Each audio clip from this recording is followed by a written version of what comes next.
এই গরিব হালকু এখনো তার ওই ভাঙাচোরা অটো চালাচ্ছে। ওর যোগ্যতা তো এটুকুই।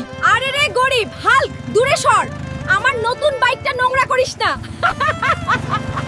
এই জমিদারের মেয়েটা বড্ড দেমাগ দেখায়।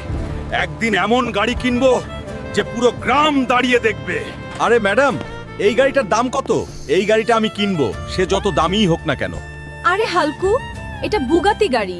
পুরো বাংলায় কেউ এত দামি গাড়ি কেনেনি। তুই গিয়ে তোর ওই লক্কর ঝক্কর অটো চালা। ম্যাডাম, আজ হয়তো বুগাটি কেনার ক্ষমতা আমার নেই, কিন্তু এমন একদিন আসবে যখন আমি আপনার পুরো শোরুমটাই কিনে নেব। আমাকে যে কোনো ভাবে বুগাটি কিনতেই হবে, কিন্তু বুগাটি কিনতে তো 30 কোটি টাকা লাগবে। এত টাকা আমি কোথায় পাবো? সবাই শুনুন, যে এই এক চোখা কোবরা পাহালওয়ানকে হারাবে সে পাবে পুরো 100 কোটি টাকা। ওকে তো আমি ধুলো চাটাবই। এই গ্রামে কি এমন কোনো পুরুষ আছে যে কোবরাকে হারাতে পারে? পুরো বাংলায় এমন কেউ